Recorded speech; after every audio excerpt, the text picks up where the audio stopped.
Okay, listen up, everybody. I'm Brian Lee Durfee, author of The Forgetting Moon, The Blackest Heart, The Lonesome Crown, all published by Simon & Schuster Saga Press.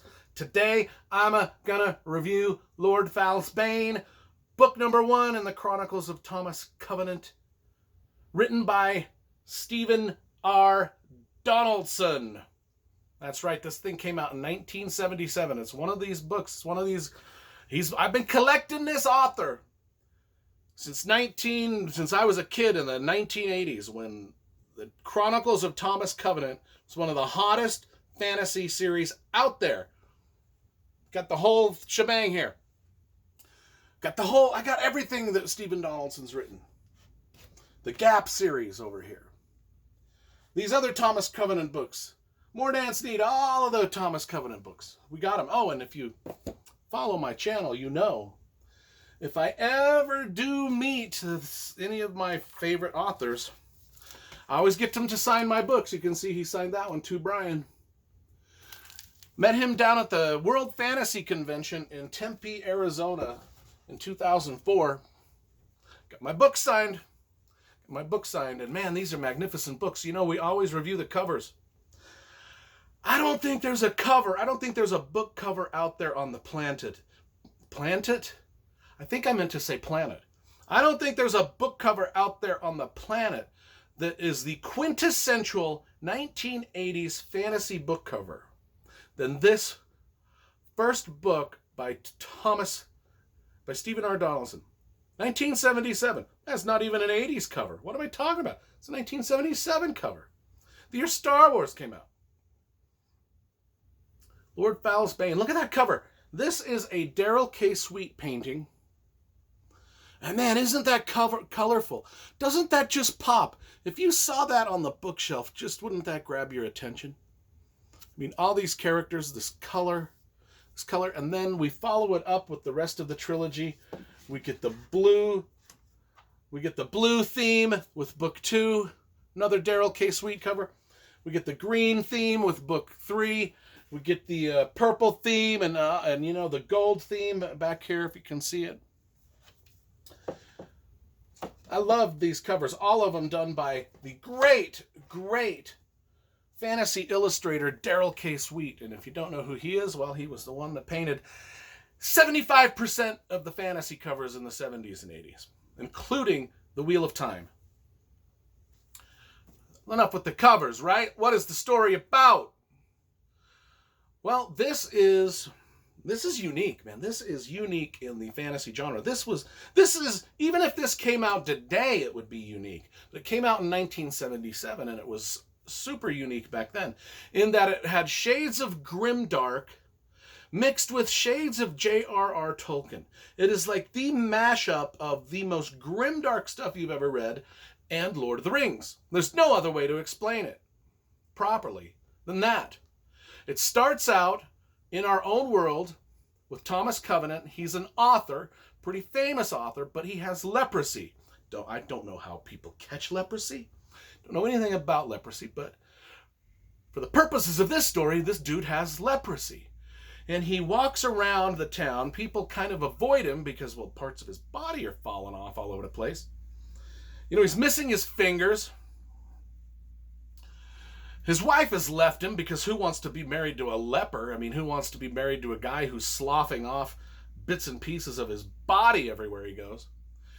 And he's depressed, he's kind of creepy, and he's kind of weird, and he's just getting weirder and creepier. And I know, and one of the things that happens when, in the first 3 or 4 chapters where he's just on our own Earth before he gets magically transported into Fantasyland, is he's walking around and he sees some teenage girls, and he kind of lusts after them a little bit because he's a leper. Nobody wants to be physical with him. He can't feel anything. He's afraid to touch anything, otherwise his skin will fall off. So he doesn't touch anything. He's always checking himself for injuries. He knows that he's never going to have physical contact with another human being again, which is very important setup for the story.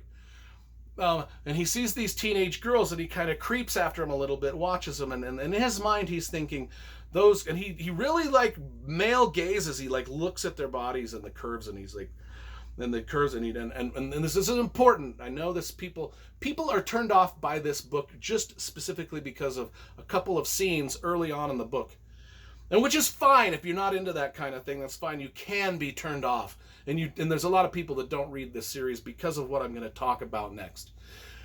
I think if you get over that hump and keep going into the series, all of it starts to make more sense, and you kind of understand what the theme of the story is that Stephen Donaldson's going for by opening this book with this very hard-hitting subject matter. And Thomas Covenant, he's looking at these girls and he's lusting after them, and he's checking out their body parts and lusting after them like any creepy man would.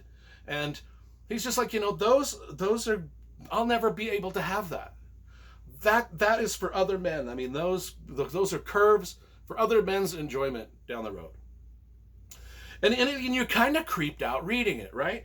And then he gets transported, there's a car accident. He wakes up from the car accident, but he doesn't wake up in a hospital. He doesn't wake up in our own world. He wakes up in this fantasy realm. And he's been summoned there by this character named Drool Rockworm, who's used the Staff of Law to summon Thomas Covenant from the other parallel universe into their fantasy land, for purposes that we'll find out, and I won't give away because I don't do spoilers. But what happens is Thomas Covenant is transported onto the pinnacle, there's these cliffs, and there's this one pinnacle of the cliff, and he's transported right to the edge of it. And he's looking across this land, and he's like, this is a landscape that I'm not familiar with. I'm scared of heights. How do I get down from here? And then up the stairway behind him climbs this teenage girl named Lena. And she's of the fantasy world, and she helps him down the cliff into her own small village called Mithilstonedown. And they immediately look at him and they're like, wow, you are the spitting image of our legendary hero that's supposed to be born again, a fellow named Barrack Halfhand, because of course he's got the leprosy and he's missing his fingers, and he's still wearing his wedding ring. Even though he's divorced, he's still wearing his wedding ring, which is white gold. And they're like, you are wearing that ring, white gold, it doesn't exist in our land, and you are the return of Barrack Halfhand, the white gold wielder. You are the savior of us because the magic is leaving our land and it's being corrupted by, this, that, and the other evil lord kind of stuff. And you are going to be our savior. And he's like, I don't think anything, I think I'm fucking hallucinating, right? I don't even know what's going on. I think this is a dream. I was in a car accident and now I am probably laying in a hospital bed somewhere just hallucinating all this crap. And so he's like, but then as he wanders through this village, he's touching things. And things are different. He can sense things again. And what happens next is horrible. Horrible, because remember how he lusted after those teenage girls? Well, Lena, the girl that saved him, he's lusting after her. And he wants to test this to see if this is real. So he sexually assaults Lena because he just can't, it's just, I finally can feel, I can touch, I can taste, I can smell. And he sexually assaults her, and it's a horrible scene. And that's where most people throw the book across the room at that point and never continue on with anything else Stephen Donaldson's ever written, because it is a terrible thing. And if you want to quit the book at that point, that's fine. It's not spoilery. I think most people in the fantasy community know that that's the way this book starts out, and it's very controversial. Pivotal to the story, though. Very pivotal to the story and the journey that Thomas Covenant and all the other characters take is that one incident where he suddenly becomes not the hero, but he suddenly becomes a criminal. But anyway, we've got these people, Lena's mother and father and the whole town, find out about this sexual assault, and they hate him, but yet they still revere him as their savior, their Barrack Halfhand, the white gold wielder, the one that's going to save the world. So Lena's mother begrudgingly agrees to, for the betterment of the world, the fantasy world, the betterment of her village, she agrees to guide Thomas Covenant to Revelstone to meet with the elders, because they're going to decide what to do with Thomas Covenant, the savior, the Barrack Halfhand, the savior reborn. He's the savior reborn. What do they do? And so they go on this epic Tolkien-esque, very Tolkien-esque journey across this magical realm. And they meet all sorts of magical people and creatures. And Thomas Covenant is just blown away by all of it because he's like, these people are melting rocks. They're turning rocks to liquid.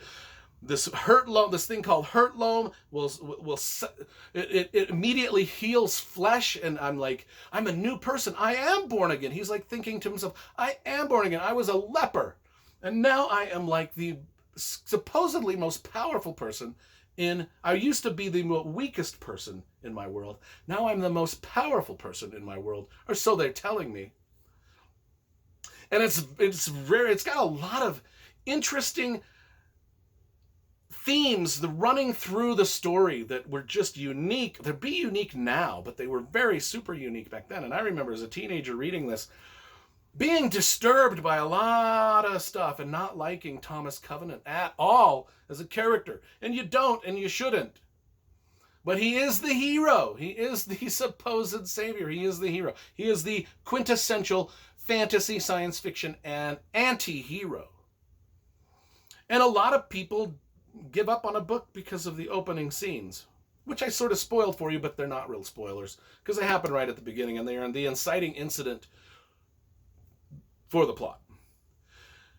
So anyway, she takes him through this magic, and it's very, very Tolkien-esque. This adventure they go on is very Lord of the Rings, Fellowship of the Ring, Tolkien-esque in tone. Just with the creatures that they come across, the adventures, the type of adventures they go through. They get to the Revelstone, which is the city in the cliffs, much like Minas Tirith, and they meet with the elders, and they decide, we're going to take the Blood Guard. The Blood Guard are the elite knights, and the leader of the elders, and we're going to take the Blood Guard with us. And there's this giant named Foam Follower that they take with them. And they say, we're going to go to Mount Thunder to find the Staff of Law that has brought you, Drool Rockworm and the Staff of Law, and that's where Lord Foul, Sauron. Lord Foul is kind of like our Sauron. Drool Rockworm is sort of like his Grima Wormtongue, and there's a lot of parallels to the Lord of the Rings in this. And they go to Mount Thunder, which kind of is like our Mount Doom.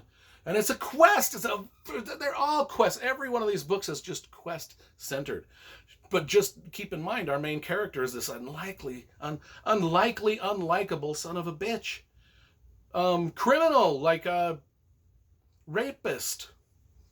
So if you can get on board with that part, you're okay. Because the other characters and the things that they go through make up for Thomas Covenant's lack, for lack of a better word.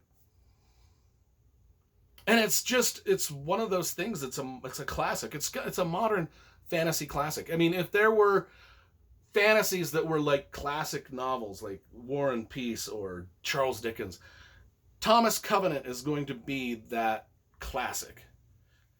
Like Lord of the Rings, it's going to be like classic, if that makes sense.